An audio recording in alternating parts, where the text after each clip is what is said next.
very big on the idea of martial arts as therapy for men, or martial arts. I mean, it could be a fantastic therapy for women as well. I just don't happen to work with women. Just with an idea that you could just kind of take care of yourself, or you could maybe take someone who didn't know how to fight. Men not learning respect for violence is the thing that causes them to have issues with violence. That's right. I think that one of the most powerful organic things for a man to do is learn and get comfortable with violence in terms of receiving it and giving it. Any person on this planet today who literally is still in the belief that the government is their friend or their ally or is actually designed to protect them is brain dead. Let's just be honest. You do not have a functional brain. Maybe it's been too many vaxes, too many boosters, too much lead poisoning, too much, poisoned water, fluoride in the water. I mean, bro, it's insane. I mean, by the way, I don't know if I said this to you the last time we talked, and this isn't something else that's laughable. I did my own thing in California when I had my daughters, not this past year, but the year before.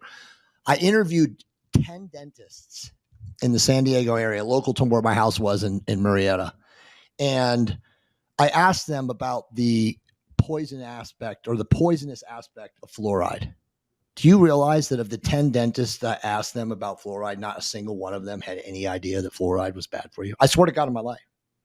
I mean, it was the most insane thing I've ever seen in my life. I mean, these people are brainwashed from the fountain of youth, which obviously is direct in medical school before they choose, whatever it is, their deal, dental school, whatever you want to call it. I mean, they don't have a clue. One thing that I found very startling in this exactly the same regard, but from a different dimension, was when I was back at university doing my science studies.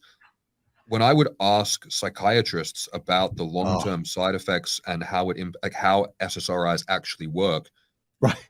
They didn't have any clue. Had absolutely no idea. They couldn't mechanistically distinguish between what the different SSRIs did, or even how they worked in the brain, or most importantly, what actually happens when you stop taking them, or the fact that they don't work in the first place. But the thing that I found very startling, and was one of the reasons I dropped out of my studies in this field, is that all of this stuff is these people are just trained to do these things because they're told to do them, and they don't question why or how they're doing what they're supposed to be doing.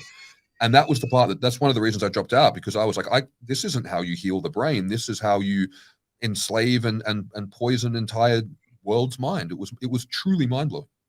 Well, I mean, let's go deeper. I mean, like you said, they don't know because they're not designed to know. What they know is how to sell the drugs and how to addict their patients. I mean, look, I just did a call last week with Rebecca Taylor Shaw, who's like one of the world's top trauma therapists. And her big deal now is unhooking people from psychiatric care. Because, bro, as we know, again, we could go really deep on psychiatry, but psychiatric care, talk therapy actually reinforces trauma. Oh, 100%. It reinforces it. 100%. I am insane. Oh, dude, I think it's something that I speak about all the time. I'm very big on the idea of martial arts as therapy for men, or martial arts. I mean, it could be a fantastic therapy for women as well. I just don't happen to work with women. But one of the things I speak to guys about all the time, they come to me and they go, well, which form of martial arts should I learn? And my general answer to anyone who's wondering is, whichever discipline you can get the best coach in, learn from there. Learn from the masters. Yeah. But one of the most powerful things for rape trauma or sexual assault trauma is learning jiu-jitsu. Yeah. Like if you can put yourself back into a situation in a controlled environment where you are pinned down, and then you can learn how to absolutely execute and terminate the attacker, that is therapy. That's therapy. That's trauma integration. That's literally trauma integration, because you're now overcoming physically the physiological molestation or event that essentially subjugated you from a psychiatric perspective. Exactly. You're having a somatic healing experience. And it's the same with striking. Like, for guys who are anxious and afraid just of the world because of how they've been programmed and conditioned, like I tell them, I mean, like, go through 12 weeks of one-on-one boxing training or Muay Thai training or some form of sparring. And what you go through in that experience, being physically pushed, being psychologically pushed, like all these different things, getting comfortable in going through, dishing out violence, and then walking out into the world just with an idea that you could just kind of take care of yourself, or you could maybe take someone who didn't know how to fight.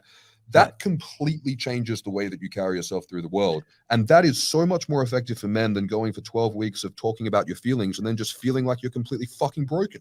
It's ridiculous. If you've just started TRT, it is completely normal to feel overwhelmed and confused. There's a lot of new territory to cover, and there is a lot of conflicting information. I wrote TRT 101 so that you can have everything that you need to know in an instruction manual in one place that you can refer back to, that you can have all the questions answered before they even come up. TRT 101 is my best practice approach for TRT from start to finish, and it contains everything that you need to avoid all the challenges and pitfalls that I've seen come up in my clients over the last 5 years. You can check it out via the link below.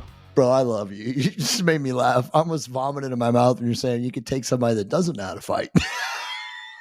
It's most people. You can beat most people. Like, simple. 12 weeks of boxing, and you can fight most people. Though, the average person, if they're not listening intently, it's just amazing. It's awe-inspiring. I mean, like, that's awesome. But I mean, it's true though. I mean, and you think of like all these I mean, I don't like to use the word autistic. I don't want to like demean or anything, but let's just call them, savants. We'll call them savants, right? Because like autistic people are incredibly cerebral.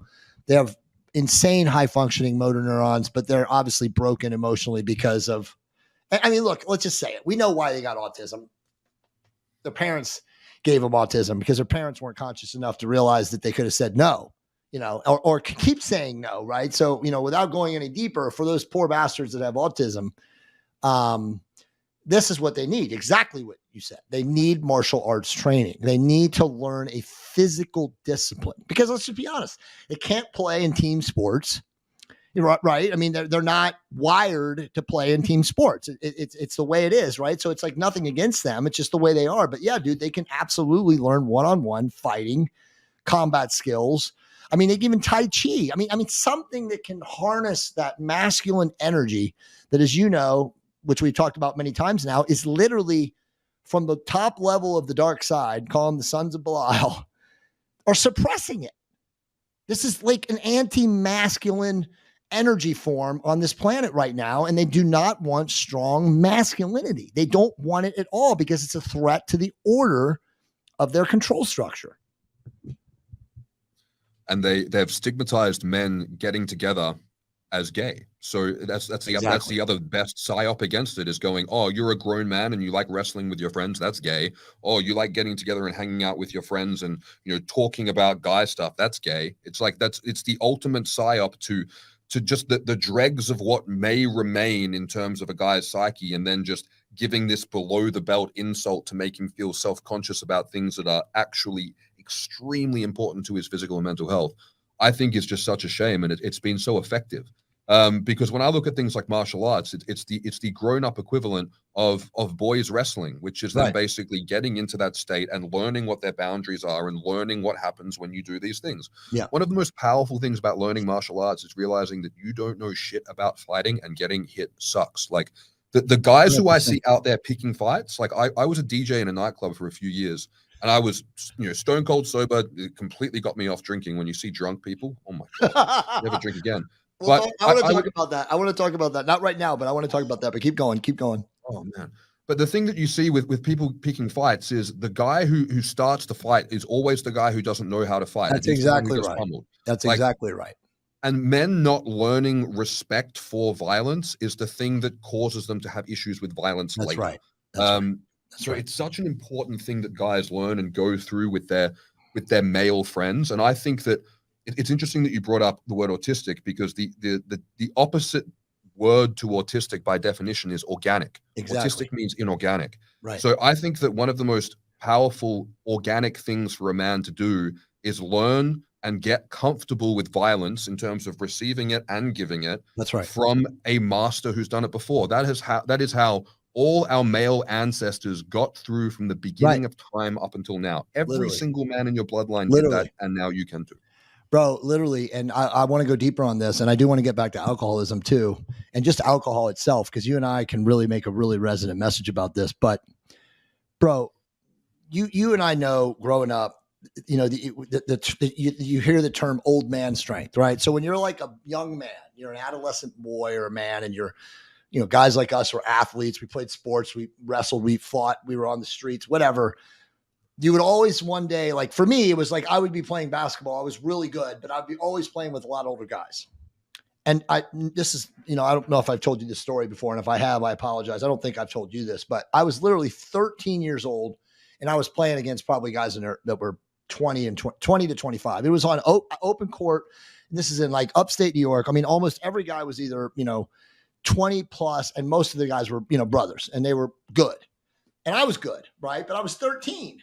Dude, I literally blocked this guy's shot from behind, right? He was like 20, mid-20s, black dude.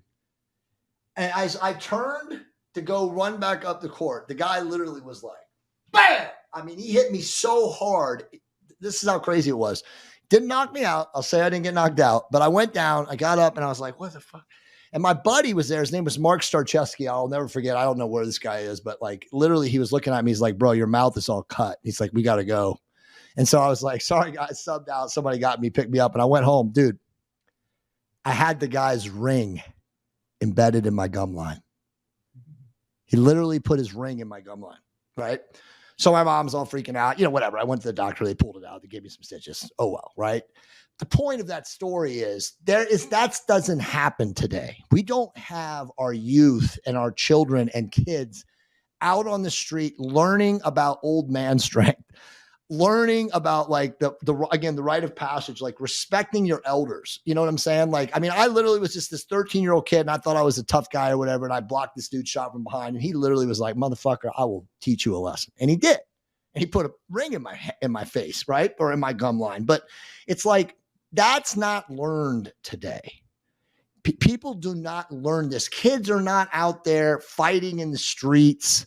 You know, sure, in some places they're still playing football or basketball and some of these kind of things happen, but it's nothing like it used to be, bro. Nothing. It's so important to learn these lessons and learn these experiences. Like one thing that I found very interesting about living in Eastern Europe. So I live in Lithuania. For those who don't know where it is, it's up in the Baltic states. And one thing I found very interesting in Lithuania is that if you're walking down a footpath that's big enough for two people, in Australia, or I imagine in the US or Canada, people will go to their side of the footpath so that both of you can cross. It doesn't happen in Lithuania. People will not break their stride for you. So I naturally had a bit of an issue with this. I was like, well, I'm bigger and scarier, so why aren't people breaking their stride for me? Like this doesn't make any sense. And I was just sitting there being like, logically, I was like looking at myself and squaring up against these people, and I was like, why are they not breaking their stride for me? And my girlfriend just tells me, she goes, you don't want to find out if you don't break your stride for them, because they like the people who woke up willing to die over this. Like, that's right. And she had this saying, and it was a local saying, but it was like, you have to make room for stupid people, or something along those lines. Right. And those are lessons that you learn in different parts of the world the hard way, unless you get to, you know, our level of wisdom and someone you go, hey, what's going on with this? Yeah, this is a bit different in this culture. And instead of just applying your Western logic to it and getting fucking stabbed over a footpath, you can have someone go, yeah, a whole bunch of people found out the hard way and we can tell them what to do. Like that's different. Like that's stuff that it's like street smarts you have to learn from experience. And I think one of the biggest issues coming up now is that a whole bunch of these, you know, 15 to 25-year-old guys are not learning that level of street smarts, but then extrapolate it out over everything. There's just no critical thinking or self-awareness or just perception of what's going on around them. And it's leading them into a very, one, susceptible to programming state. They become very gullible and very lost. And two, they tend to, when they come to see me, at least, like when I get these guys, most of the problems they have are self-inflicted from ignorance. Yeah, right. I think when it comes to testosterone, you want to get the optimal benefits of testosterone, and testosterone will continue to become more optimal for you until you take too much. There's not a lot that's changed in injectable dosing for testosterone in the last few years. It's just... All right, so let's say now somebody starts testosterone. I want to get your take on optimal frequency of shots, dosing, sip versus